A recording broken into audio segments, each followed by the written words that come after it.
Call to order Public Safety Committee meeting. We rise for the Pledge of Allegiance, please. I pledge allegiance to the flag of the United States of America and to the republic for which it stands, one nation, under God, indivisible, with liberty and justice for all.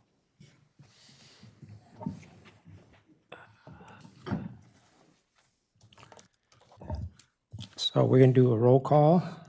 Commissioner Shaver. Here. Commissioner Arndt. Commissioner Peak. Here. Commissioner Haskell. Here. Commissioner Toomey. Commissioner Christensen. Here. Thank you. Moving on, we have agenda additions or changes. I see in 11, item B, a resolution to approve youth facility physician contract to add to the agenda. We need a motion to approve the agenda. Move the agenda as Support. amended. Moved and supported. All in favor? Aye. Okay. Approval of the minutes of February 5th, 2026. Need a motion to approve. I'll move the minutes. Support. Moved and supported. All in favor? Aye. Any opposed? Motion carries. Number 6, we have a limited public comment. If there's anyone who wishes to, I don't see anybody. Okay. Number 7, we have the report of the Emergency Management Department.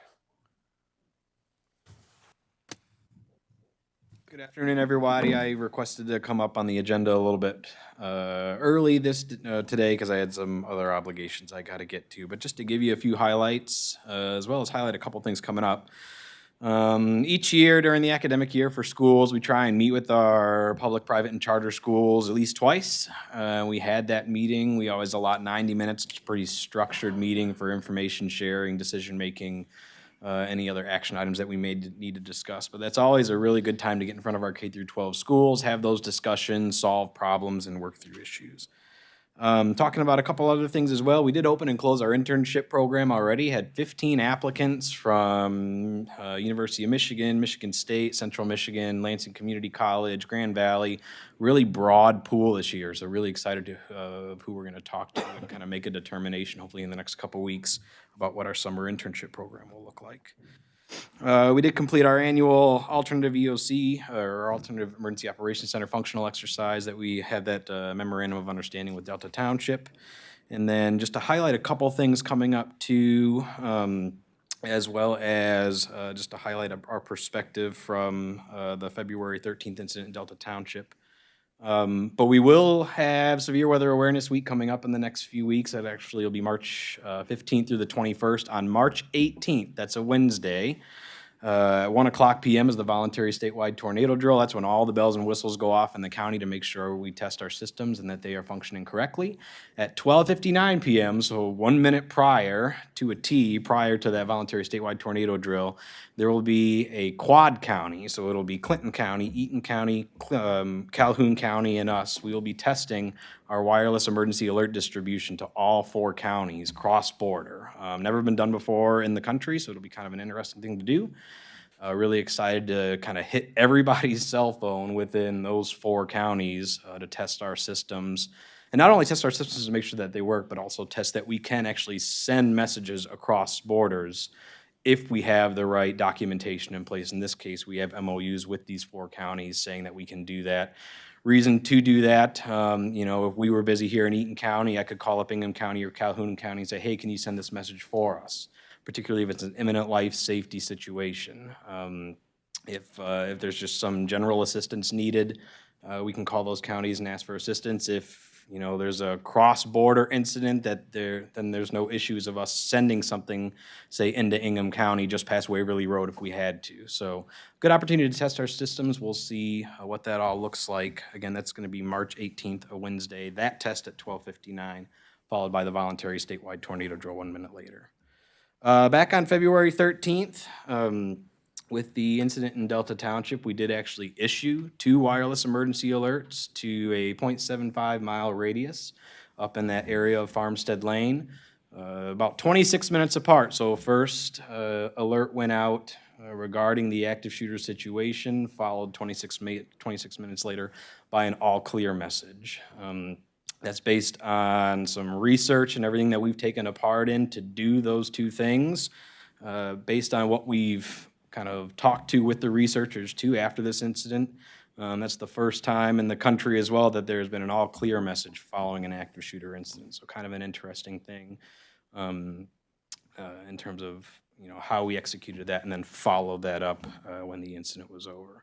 I'm sure you'll get some other perspective too from the sheriff's office. You'll get some perspectives from 911 as well, but that's just the functions that we performed on that day was issuing those 2 wireless emergency alerts, again, letting people know that there was an imminent life safety situation, and then that situation was over 26 minutes later.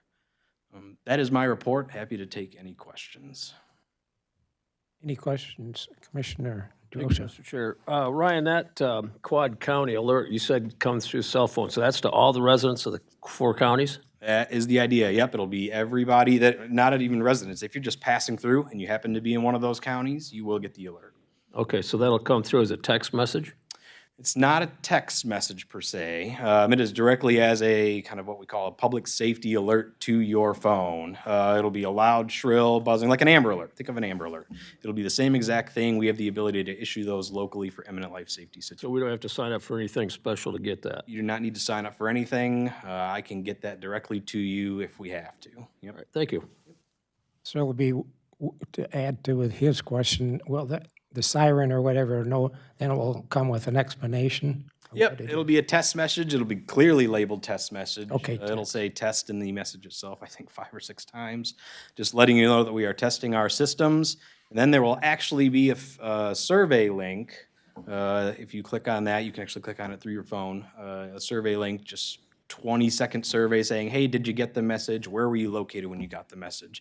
Trying to do a little bit of data gathering. So if you're willing to help us with that, if you get that message on that day, take those 20 seconds, fill out that survey.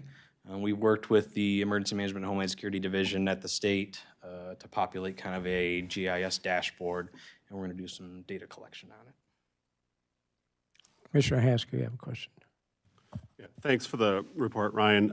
As for the 2 alerts that went out for the active shooter, I want to say just a quick feedback. One thing that I witnessed as I was watching some of this unfold over social media, that all clear message, I think, proved quite valuable. Usually after these kind of things, there's a cascade of speculation of like, well, where is he? What's happening? Whatever.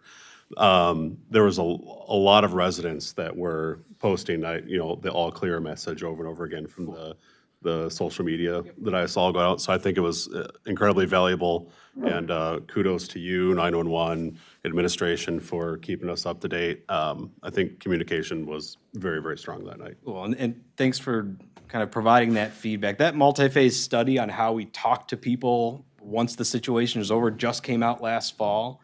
And we made sure to take a hard look at that and incorporate some of that research into our messaging. And we find it really valuable, and I'm glad the public found it valuable.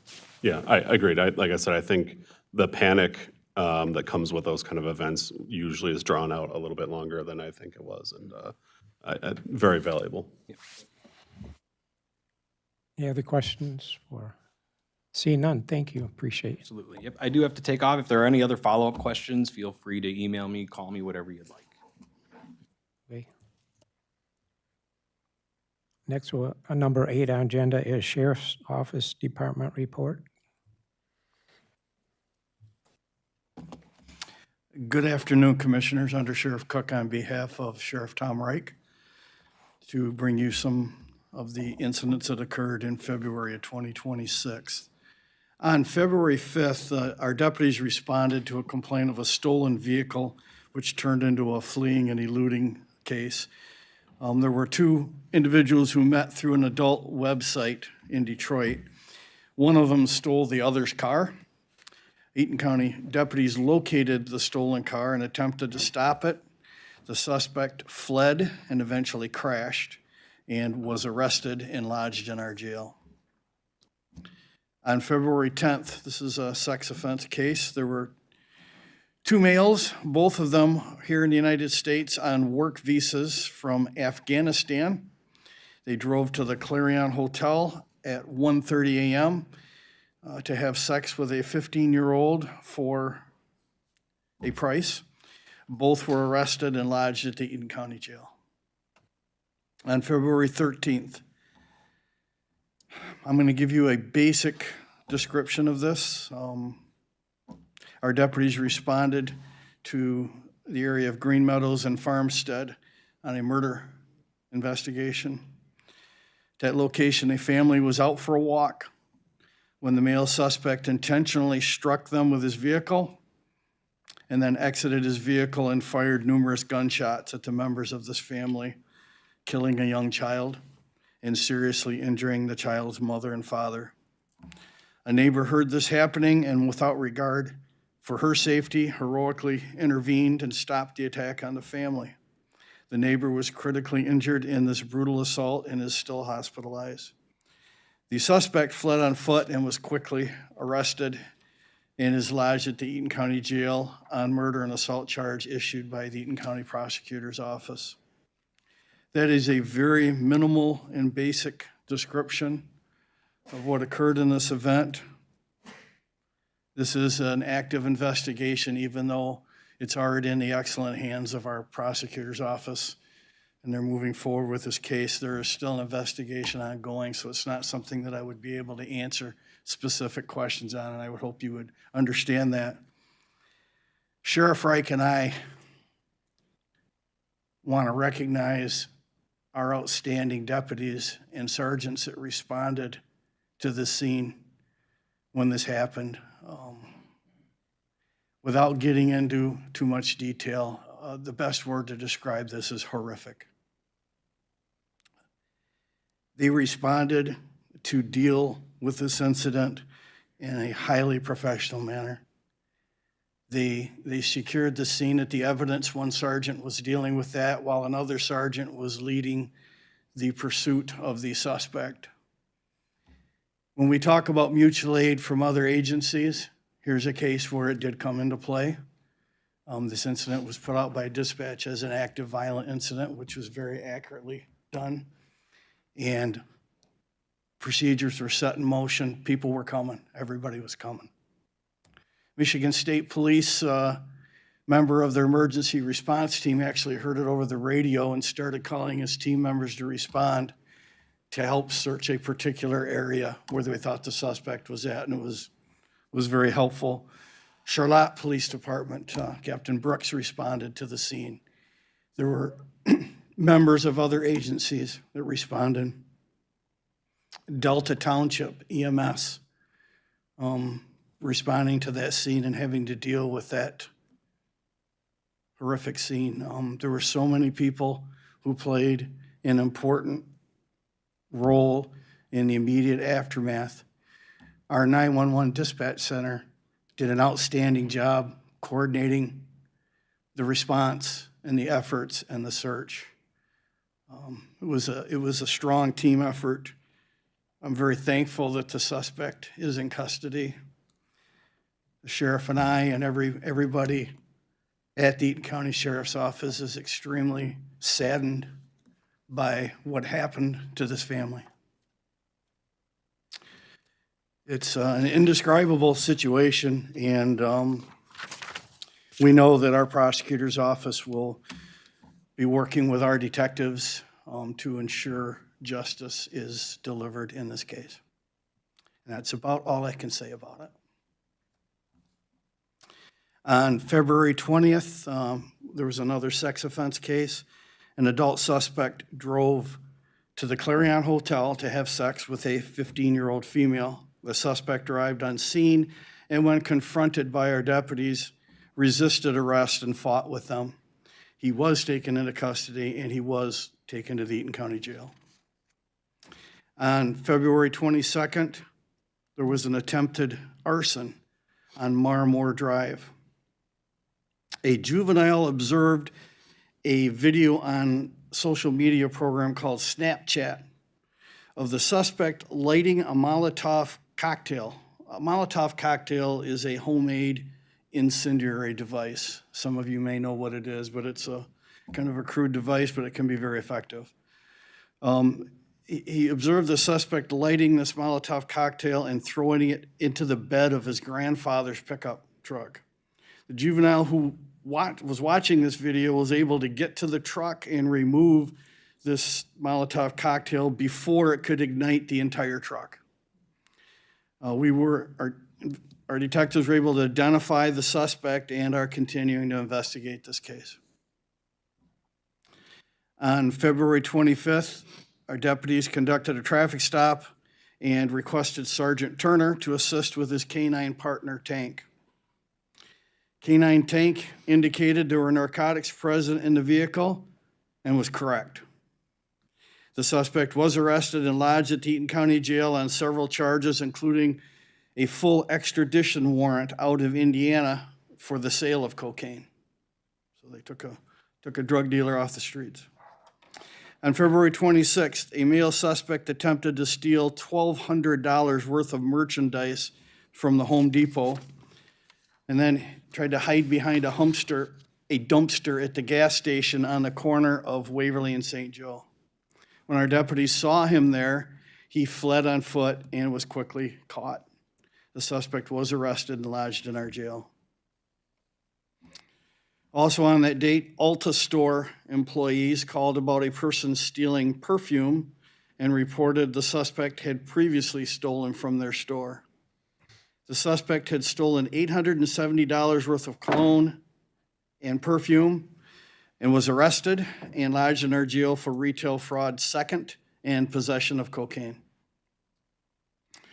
On the same day, Sergeant Turner and his canine partner, Tank, assisted Michigan State Police on a vehicle search. They located some methamphetamine and a gun in that vehicle.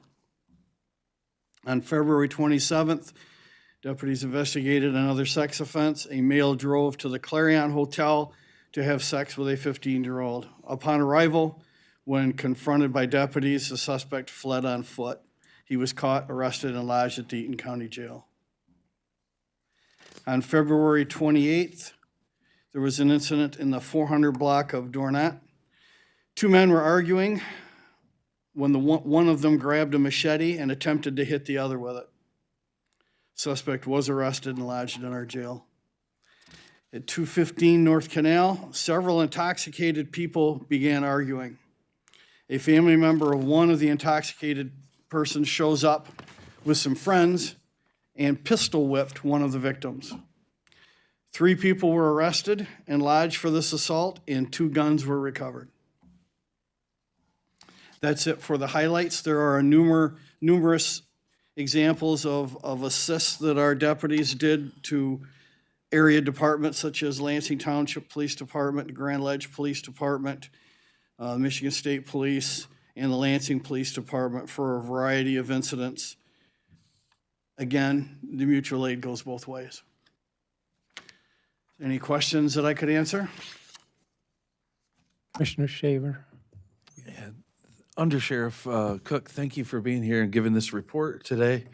Back to the Farmstead Lane incident that was absolutely senseless violence.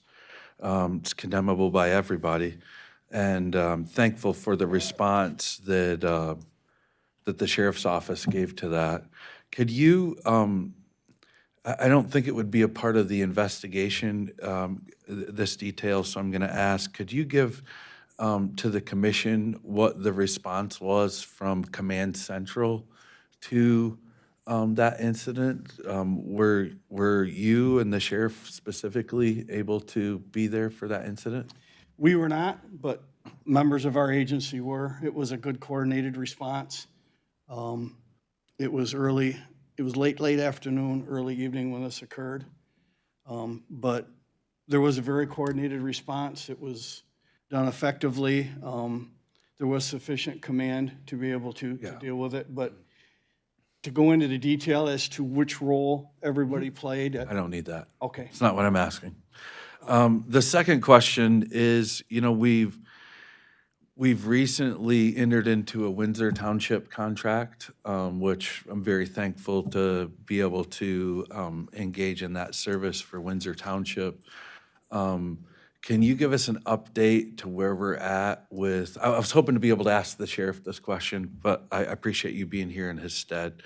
I'm concerned that, I've spent quite a bit of time with the controller's office working on a potential contract for the northwest part of the county.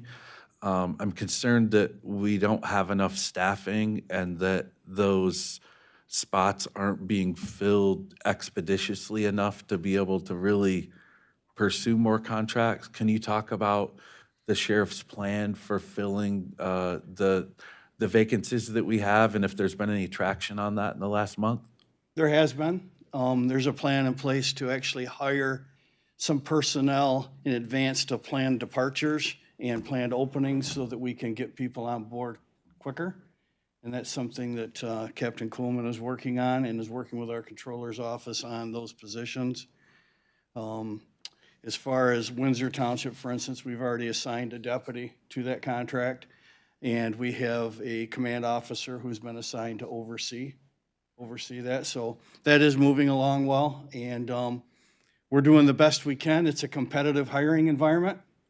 It's still difficult to find people to come to work in law enforcement, and every agency in the entire area is in the same hiring process that we are, trying to find good qualified candidates. But we are trying to work in advance with the parameters that we have within the budget and the controller's office to be able to get personnel on board at the sheriff's office and get them trained so that we can meet the desires of townships that wish to contract. Do you know how many positions we have to be filled currently? I don't have the exact number with me today, Okay, but there are some. okay. There's some. It's not a large number, but bear in mind that some of the previous positions aren't filled. Sure. Yeah, I knew we had a deficit in Delta Township. I wasn't sure Right. how many. From one elected official to another, if you could pass to the sheriff, it would be interesting to get a report on that next month Okay. in this committee for his plan to be able to fill those. I'm sure that we could do that, but hiring is kind of a fluid process. And it's dependent on a lot of different factors. Sure. We have a promotional exam that's going on right now for the rank of sergeant. We are starting a couple of new corrections deputies soon that have been hired. So we're making progress to get these positions filled. Good, thank you. Yeah, Commissioner Haskell is next. Yeah, I just wanted to provide compliments again on the communication and everything that went out for the act of violence last month and the role that the department played on that. So thank you for that. And then I do believe for those interested, our Ways and Means usually goes over open positions. So if that's one more area that we kind of already talk about, those positions and strategies for hiring. Commissioner Arndt? You have one. What's our present jail occupancy and vacancy? I believe our population in the jail today was around 180. That would be the current population. We have about that many beds in addition that could be used.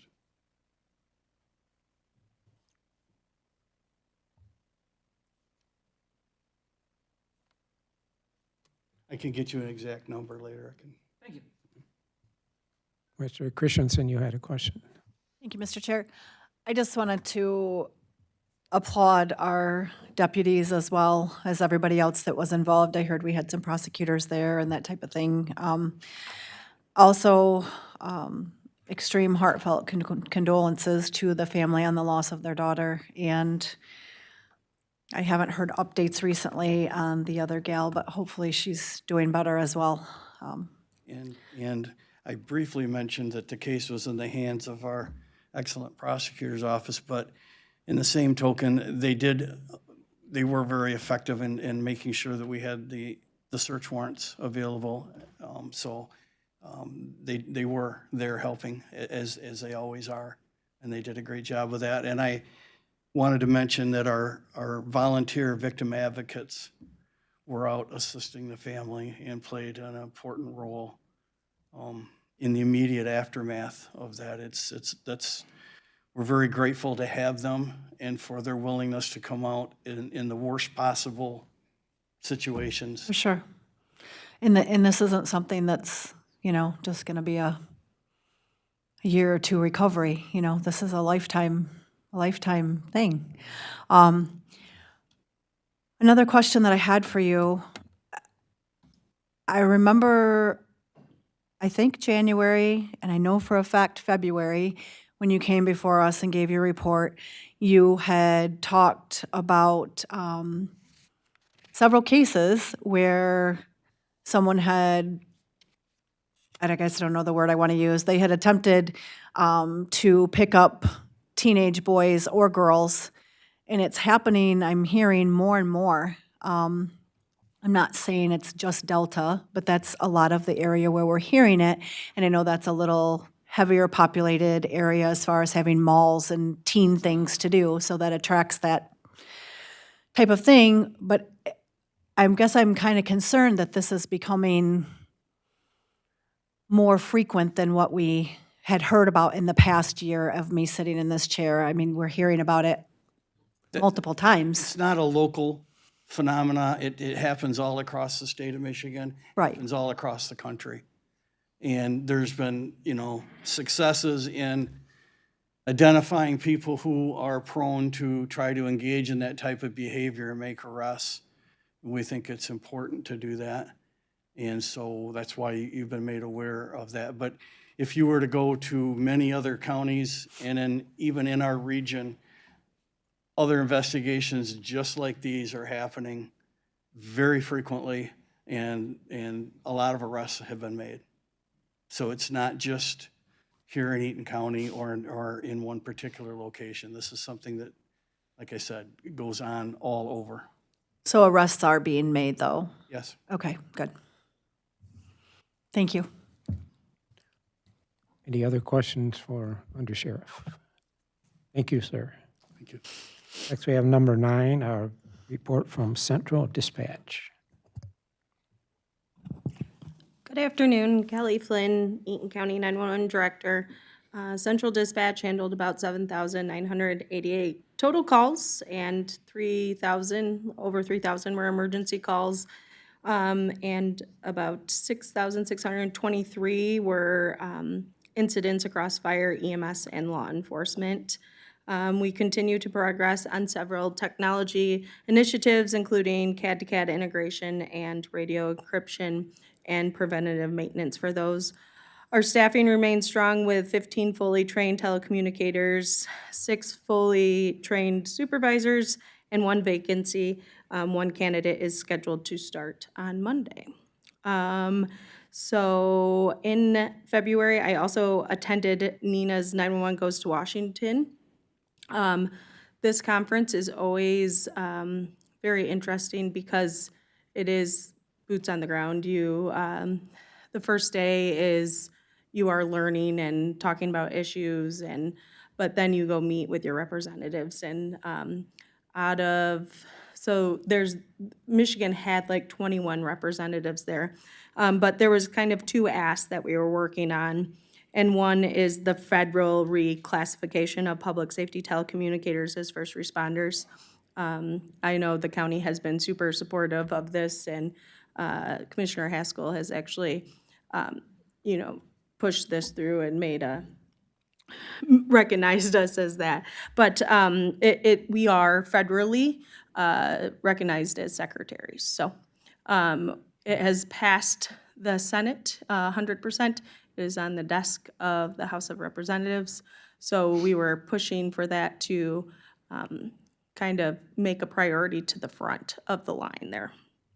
And then the other one is sustainable federal funding for next generation 911. So that's all of our technology. Federal funds. So fun fact I learned, 911 is 58 years old, right? So in the last 58 years, 911 has received $130 million from the federal government for technology. So that's not very much. And if you think about that, 988, super important, new, right? They have received over 3 times that much. So we're really trying to push for federal funding of all the technology that is required from 911. So what we were looking at was there's 21 billion in remaining of the broadband equity access and development funds. And we were asking for them to, when they give that to the states, to basically say this portion needs to go towards 911 and next gen. So that is what I have for my monthly report, but I do want to talk about February 13th. My staff did a phenomenal job with what they were dealt with. It was shift change, so I had day shift and night shift there. We did page out for extra help because it's all hands on deck. And then Francis and I kind of work in the background, making sure we have staffing, making sure we don't have too much staffing, because if it is a prolonged incident, I need to have people go home and rest, and they can't have, you never know how long these are gonna take. And then working with emergency management on the alerts and all that stuff. So we're doing good. My employees' mental wellness is also a concern.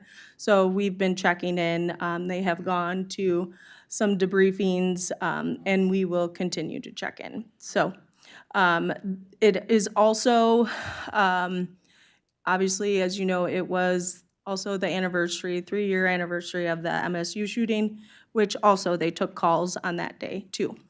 So, and then there was 3 of us that actually responded to the Family Information Center to help run that with other Eaton County first responders. So just earlier that day, I had already checked in with a bunch of staff, and then that happened. So we are keeping an eye on everyone and making sure they know where the resources are. And, if any of us notices anything that someone may need a little extra help, we'll reach out to them. So we're taking care of each other. We also have had an outpour from the responders also checking in on us, and we check in on them. So they did a great job, and I'm very proud of them. So any questions on my report? Any questions? Commissioner Christensen, I see no. Thank you, Kelly, for your report. I just wanted to say thank you to your staff and your department as well, because I guess this is a prime example of why we need 911, why we need central dispatch. If you guys wouldn't have been there, I mean, it would have taken even longer to get help to these people, and time is of essence. So thank you for what you guys do as well. Thank you. Commissioner Haskell, yeah. Thank you, Mr. Chair. Echoing Commissioner Christensen's comments as well, and again, talking about how great the communication was across the entire spectrum here at Eaton County. Thank you for that. Quick question for the bill that passed through the Senate that is now in the House. Do you happen to have the bill number for that? Ooh, No? I have it. Okay. I can't remember it at this Will moment, you but I will email it to you. Email it to me, Yep. thank you. Yeah, because if anyone on the board here is interested, I think it'd be beneficial maybe that we do another resolution with that bill number and encouraging our Congress people to support you as well. So thank you for I that. appreciate that. Thank you. No other questions? Thank you, Kelly, for that. Are you going to go on to the record policy update? Yes, my weekly record policy. All right, so I finally got an answer back from legal. I'm just gonna explain the fee schedule for you. And so it was developed through a review of the fee schedule submitted by the different towing providers. And those rates were compiled, evaluated, And I identified common service categories, typical pricing for each service. From that information, I made reasonable pricing ranges that were established for each service category. And then I rounded to the nearest $5 because I wasn't about to like say 83 cents or anything. So certain service areas that can compound in costs, such as mileage or off-the-road recovery, were evaluated separately to ensure the pricing remained reasonable and predictable for the public. Also, fuel charges were designated as actual costs. And then several guardrails were included to prevent overlapping of duplicate coverage. For example, off-road recovery charges can't be applied concurrently with winching for the same distance. And the show-up fees are only permitted if the vehicle has been physically hooked to the tow truck. So the goal of Appendix A is to provide clear, consistent pricing expectations, reduce billing disputes, and ensure that the public is protected from excessive or inconsistent towing charges while still allowing reasonable compensation for the towing providers. So there was a wide range, and it's hard to say, like, this is how much it's going to cost. And I did have a few conversations, if they called a few of them did call and wanted to talk about a few things, but it's hard to say, every time we go get a car out of the ditch, this is the price, right? I did send this to legal, they reviewed it, and they approved everything, they had no changes, so that is where I'm at. Any questions for Kelly? Kelly, are you looking for action on that today or not? Yeah, if we move this to go forward, everyone's good at it unless they want time to look at it, and we can wait till next month. But once I have some direction, I mean, obviously I'd have to wait for it to pass the full board. We can start on getting this implemented. So this would go straight to the board if we approved here? Yeah, okay. Commissioner, I've read through it. I'll make the motion. Support. motion and support. All in favor? Aye. Anyone opposed? Motion carries. It took a lot less time than it took me to write it. You done all the work for us, Kelly. And then, you know, I didn't want to set the expectations too high to have a response on the rave panic expansion to House of Worship. So we did meet with Rave, and we evaluated the feasible of expanding the Rave Panic Button program to allow places of worship to participate. The goal is to provide organizations with another tool to quickly communicate with 911 first responders during emergencies. After reviewing the operational considerations, the most effective structure that would be for the best interest of organizations to contract directly with Motorola under our existing framework. So basically, Rave Panic is a lot of work. This is something that has been implemented in our county for numerous years, and it was obtained through a grant, I want to say, 2015. I spend a lot of time with the schools, making sure they know how to use it, they have the resources, all that stuff.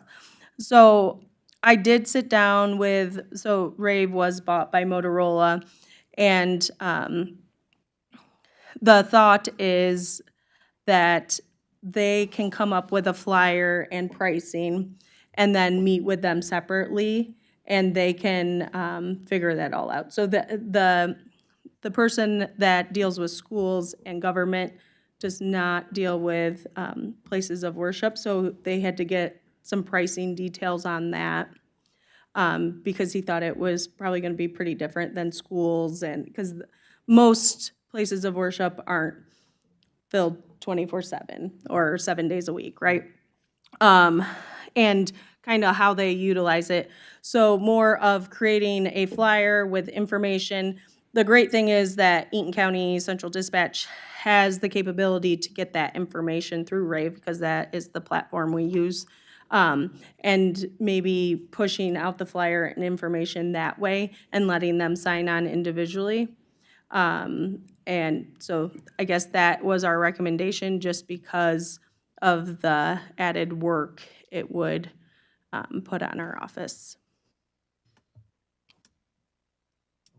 Question, Commissioner Saver. No, just a comment. Thank you for looking into that and being so timely with that.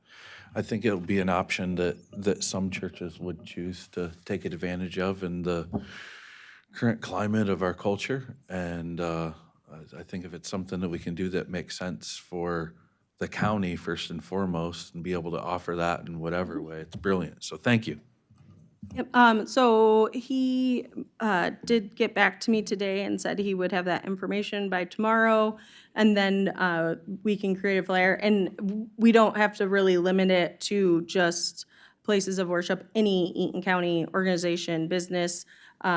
We can distribute those, and if they want to, if that's something they want to move forward, basically Motorola will handle that and set up pricing structures for them.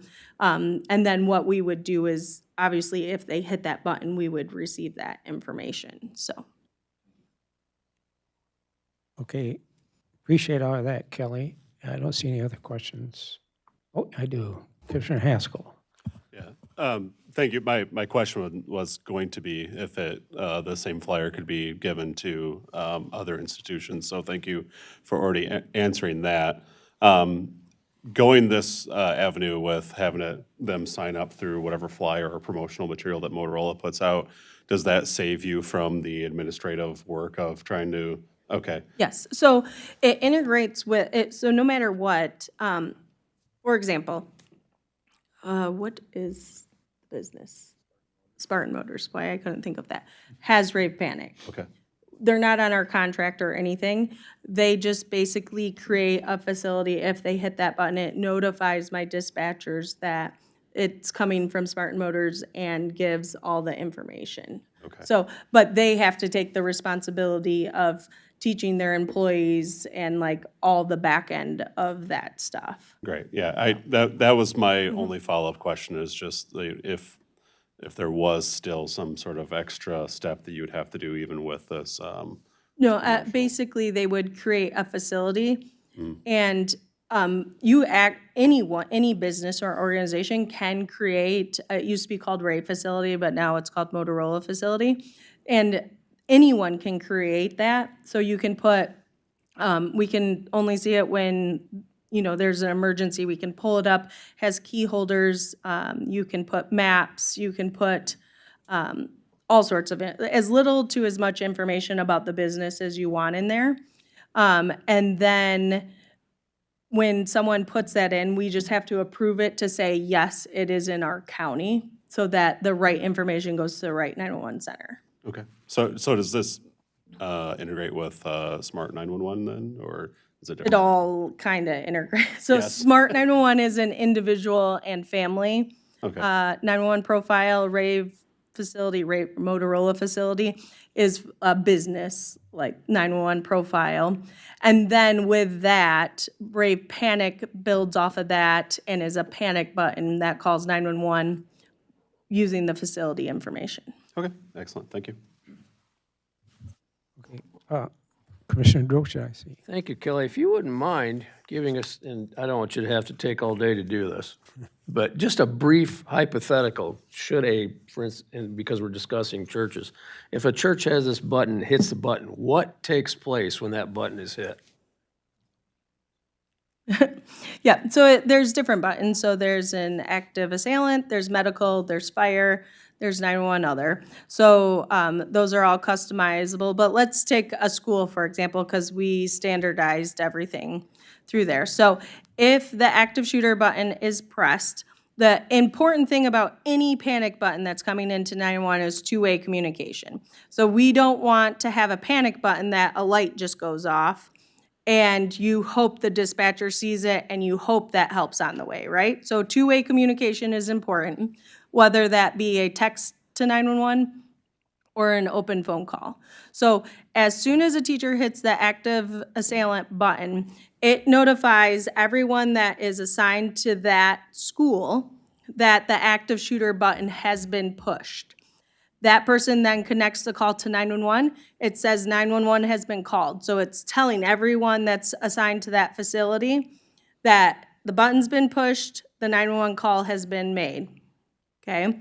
And that lets them, in that moment, go right on lockdown. You don't have to wait for an announcement. If the active shooter button has been pushed and a phone call has been made, you go on lockdown. And then from there, what can happen is we get the information, we send officers, but we have the capability of sending messages back saying like, police are en route. And then like if we have a description, so it kind of really depends on the incidents. If it's a medical, sometimes we'll just say EMS is on the way for a student to maybe like broken arm at the softball field. So it can be minor things, it can be major things. But basically, it kind of allows two-way communication with 911, like follow-up after the 911 call, but then it also allows everyone in the same facility to be on the same page of kind of what's going on. Okay, so it's a bit of a misnomer just to say panic button because it's more complex than that. Yes. But so there's specific buttons, if you will, for specific instances. So I'm assuming for the active shooter, then it would be that it would be a silent alert. So the active shooter would have no idea that that alert was sent out. No, actually, it is an audible sound that goes on everyone's phone because you don't want a teacher to miss a silent alert. So it is notifying that something is happening and you need to do something. So they can be proactive within the building. All right, thank you. You're welcome. Any more questions or comments? Seeing none, Kelly, appreciate it so much, your time and efforts. Thanks, appreciate it. Thanks. Next, we have a report from the prosecutor's office.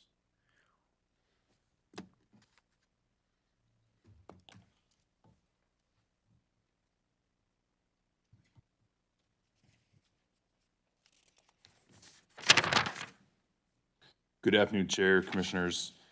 Chris Anderson, the Chief Assistant. At the end of last month, we had an uptick in the number of open cases. It's been a pleasure to report for the last few months that we've been able to cut back on cases. However, last month we saw an increase of 255 open cases in our office from the month prior. Part of that is related to the fact we had 342 new referrals to the office in a short month. Obviously, it's a 28-day month. We were noticed for 635 hearings in February as well. Other than that, it was a fairly standard month for our office, except for the fact that we authorized 3 new homicide cases last month. One of them is a vehicular homicide case. One of them obviously has been discussed here, and the third was a homicide that happened in the city of Lansing's portion of the county the week prior to the Delta Township incident.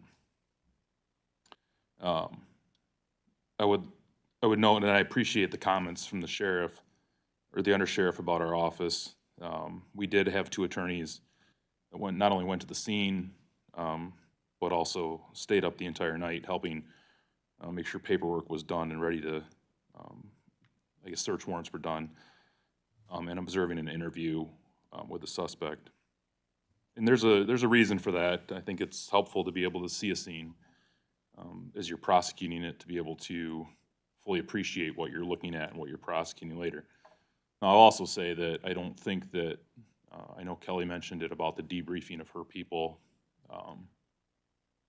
I don't think that gets enough attention because I was not there. We made a conscious decision. We had 2 attorneys that don't have children who volunteered to go because I don't think it was a scene necessarily that I wanted to necessarily attend, nor did I want to send another parent to that scene. The deputies that went didn't get that choice, and the first responders didn't get that choice. And having prosecuted child homicides, there's always heinous. This was a different level of heinous and a different level of devastating and sad. So I think it's important that we acknowledge, people talk about police officers, they put on their, they're just these ironclad people. They have this perception in the public about that. They have emotions, they're human, and they saw some of the most abhorrent things you'll ever see on that evening. So, when I'll say, they saw those things and yet they responded exceptionally professionally. It would have been very easy, I think, to respond emotionally and with a bunch of anger. And I'd be remiss, I know that he's going to leave the county here, I believe, in the next few months. But John Davidson, who's been with the sheriff's office for a number of years, he's one of the old ones, he's one of the good ones. And he was an exceptional professional when he engaged the defendant. And that makes my life a lot easier as a prosecutor. So I don't know that personally I would have taken the same tact, to be honest. But he did a remarkable job. We also, we did have a trial conviction last month on an OWI, a drunk driving in an R&O case out of Eaton Rapids. I think I've mentioned before, sometimes we look at cases and people are like, why is that case going to trial? Well, we don't get a choice in it, right? It probably shouldn't have gone to trial, but it did. And by means it shouldn't have gone to trial, it was on video, including the operation. But that isn't really the question. The question is whether the defendant wants to invoke his right to a trial, which he's absolutely entitled to. And he did, and he was convicted. That was 2 days of trial work, and it was another probably staff time, another 4 days of prep work, because there was about 100 hours of video, seemingly, that has to be gone through. So it's another example of why our job is more than just going to a hearing in court. And it partially explains, when you put two new large-scale homicides, I will leave the vehicular one out of the equation for a minute. You put that on our plate along with a trial and a homicide trial that took a break in the middle, but then restarted this week after two attorneys spent last week, again, preparing for that homicide trial. It explains why our numbers went up. Because we don't have any redundancy. We don't have somebody to plug into the place. Things just back up. So I know that we were blessed by the board to not lose attorneys in the last budget cycle. But this is where it starts to come into play about how we struggle to keep up with our numbers because we have attorneys tied up doing things. Not to mention, we continue next week with we call them Miller hearings, but our juvenile lifer hearings, which are tasks that we don't really want to deal with in resentencing first-degree murderers from 20, 25 years ago, but we are now doing that, and that is taking in a tremendous amount of time for both myself and our appellate attorney. So with that, hopefully next month I come back with better numbers as far as our total case number. But it is, those two homicides will take up a lot of time. So, anybody has questions, I'd be happy to try to answer them. Any questions? Commissioner Christensen. Thank you, Mr. Chair. Thank you, Chris, for your report. I'll say it again, thank you to your department as well and your staff that you sent out that day. I'm sure it was extremely emotional for them as well, and thank you for what they do. Thanks. Commissioner Haskell. Yeah, thank you again for the report, echoing Commissioner Christensen. Yet again, she's a little bit faster in getting her hand up than I am, I think. But I also wanted to say thank you for breaking down and explaining in detail how these cases come and go. I think, especially with some of the feedback we got from the public in the last public safety millage, that there's not a lot of clarity on how the demand is placed on your office. So thank you for how you break it down and updating us. You're welcome. I think it's, there's a study that when we've talked about it in the previous budgets, I think we're probably 6 attorneys short by most metrics, which means we're operating at about 2/3 capacity. And so, and I don't say that, I realize that every department in this county is operating at short-staffed or on shoestring staff. I don't think the public or members of the public fully understand that. And I think it comes out with individual victims begin to understand it when you talk to them about why it's taken so long for their case to get to the top, to be reviewed. We're trying. We just, there's so many other things that we have to do than just sit and look at an individual case. And it's hard to tell somebody that because the most important case in our office is their case, but it is unfortunately not the most important case in the office. Commissioner Wright, question? Yeah, thanks, thanks, Chris. Thank you, Mr. Chair. I want to pass along, earlier this week, I was speaking with business leaders in Delta Township. And I brought up the February 13th incident and the remarkable job you all did in responding to that and keeping the rest of the residents safe. And I just want to pass along that they are appreciative too. They commented and made comments to me about how well it was done, and I just kind of let them know that just like what you said, these are real people that have to be there at these incidences, and it affects them for the rest of their lives. So, thank you all for Sheriff's Department, 911, emergency, your office. I really appreciate it, and so do they. Thank you. I think that's it. Thank you. Thank you, sir. Next, we have number 11, trial courts report. Is there someone here? Good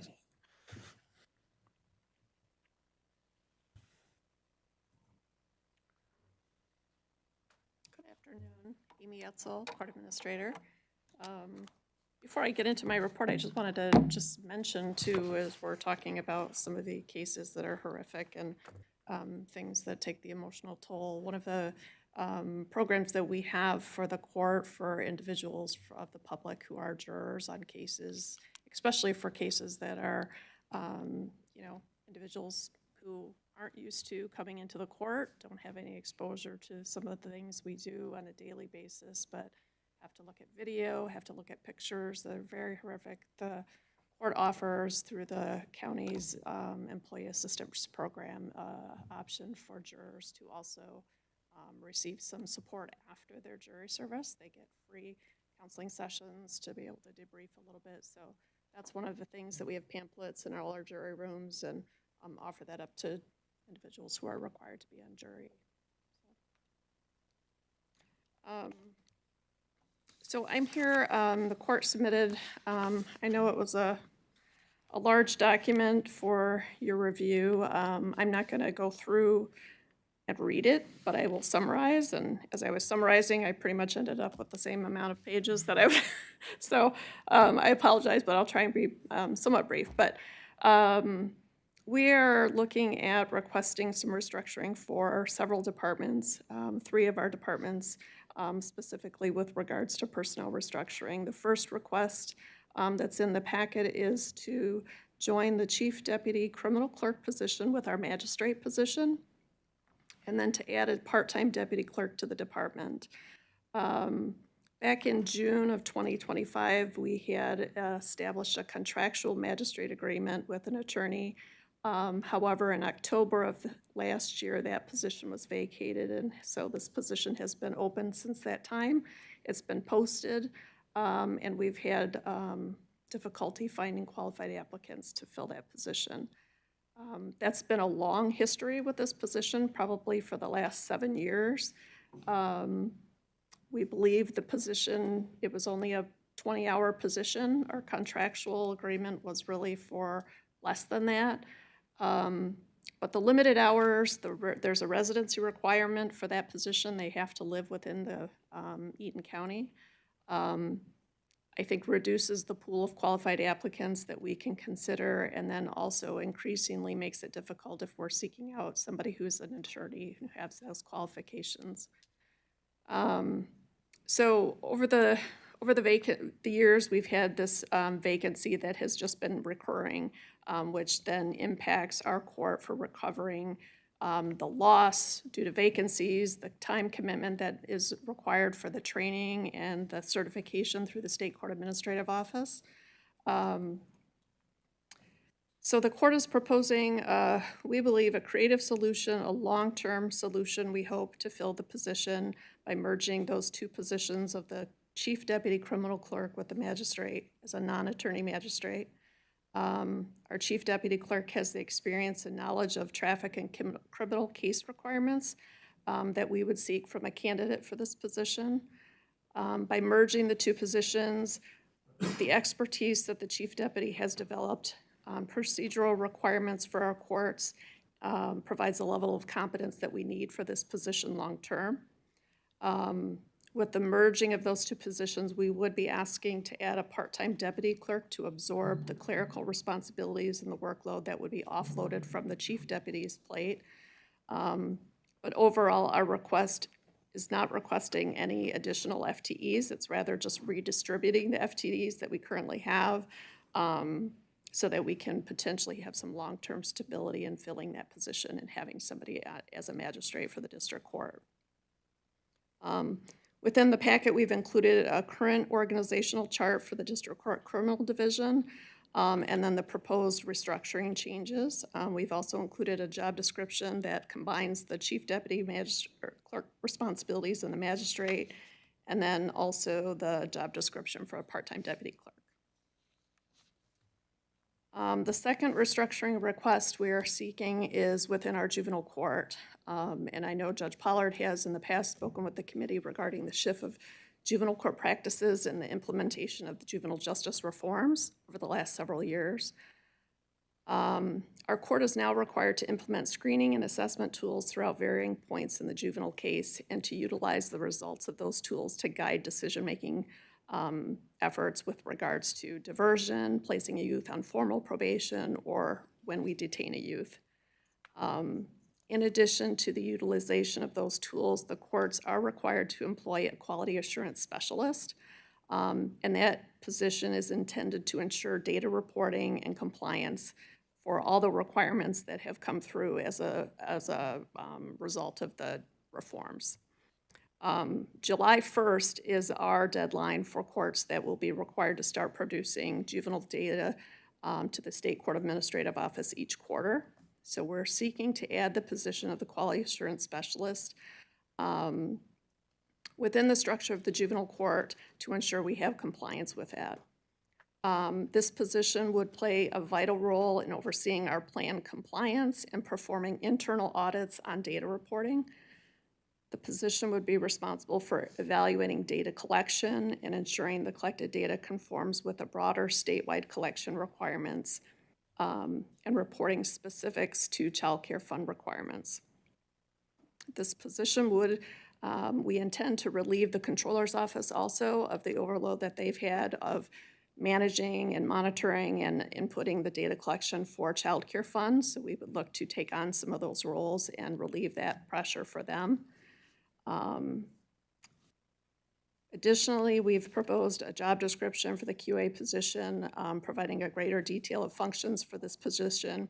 The job description provides, kind of outlines the details of this position. We've also included having this person taking on a more active role in the data collection. We have Youth Center, which is the data collection case management system that our courts are utilizing and requiring from the State Court Administrative Office, so they would make sure that data is getting entered, data reports are being distributed, created, and so that way we can provide all that information for our reporting.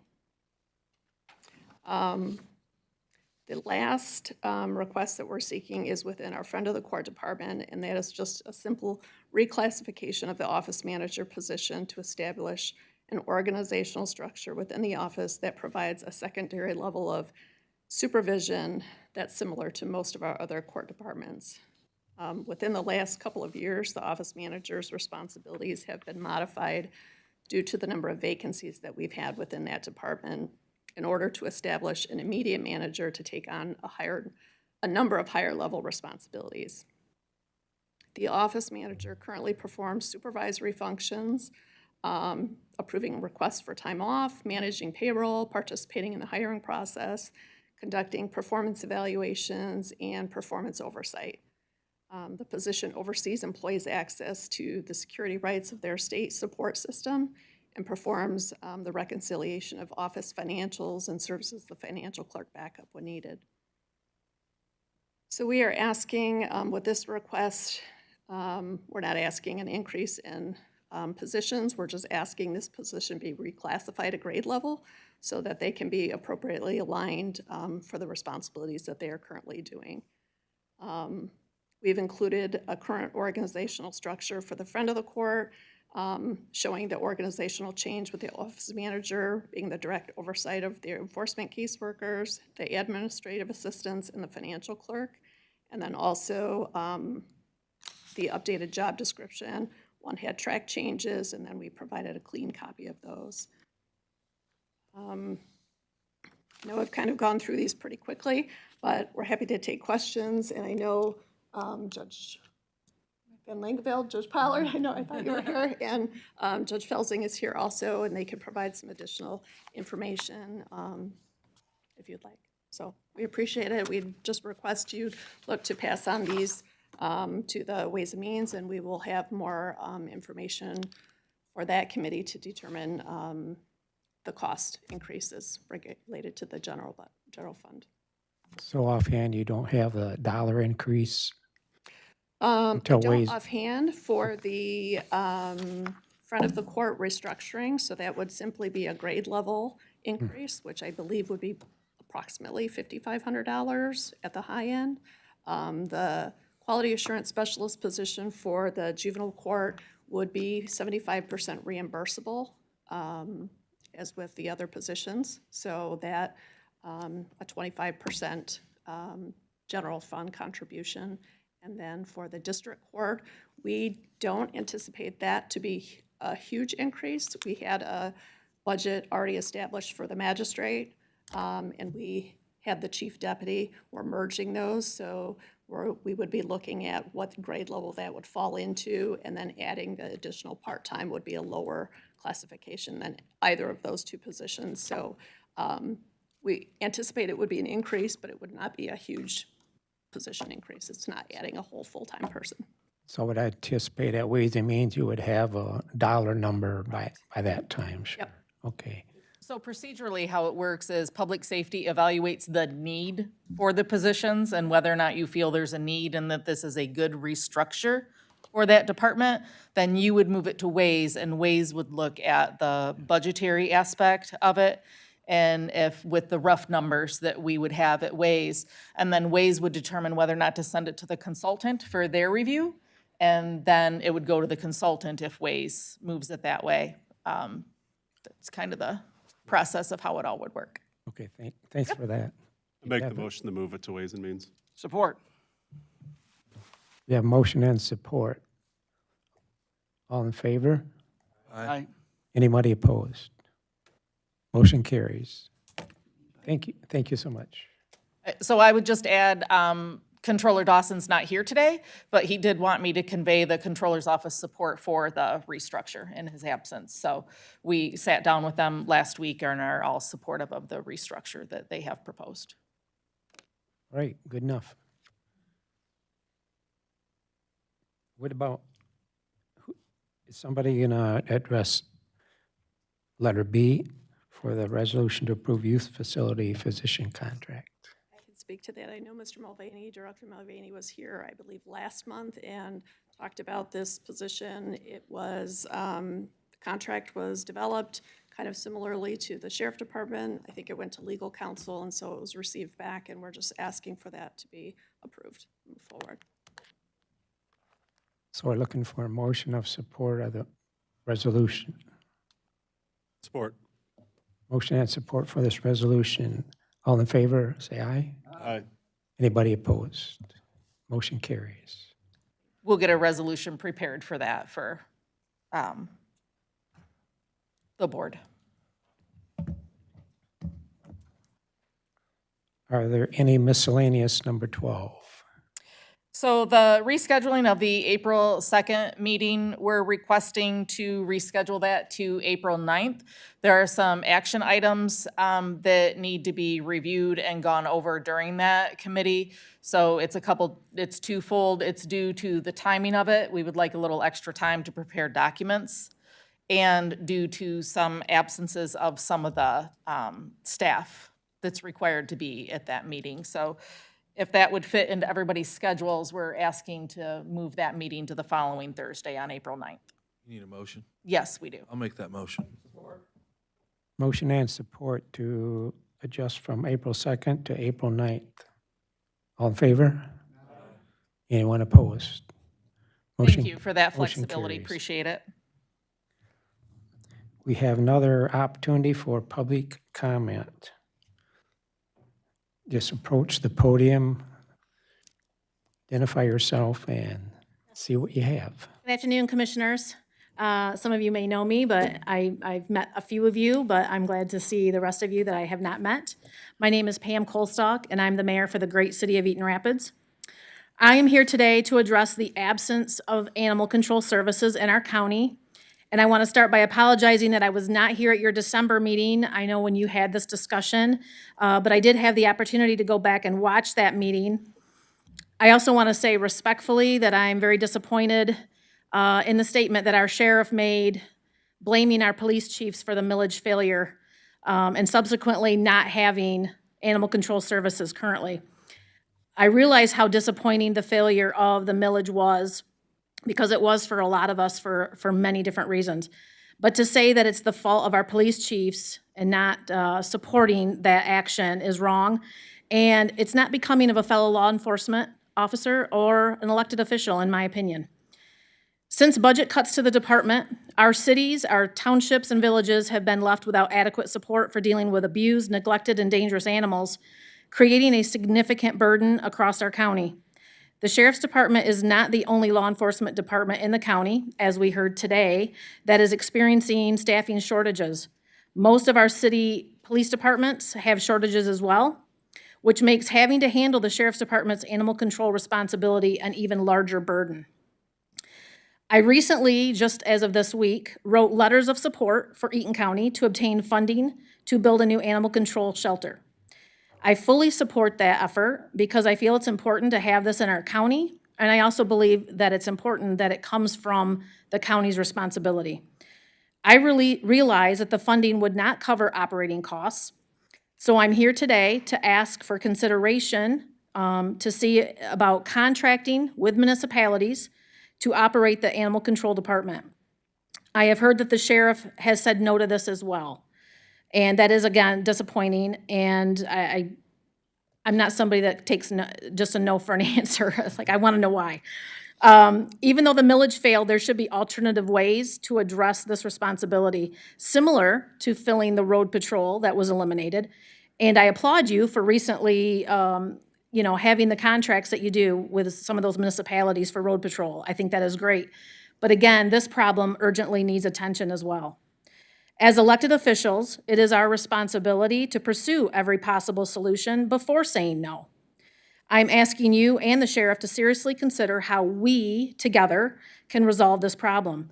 Contracting with animal control services may or may not be feasible financially, but refusing to evaluate the option and then laying blame ensures that the problem is going to remain.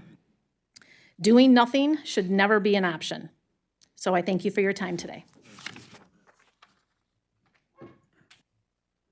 Anybody else want to approach public comments?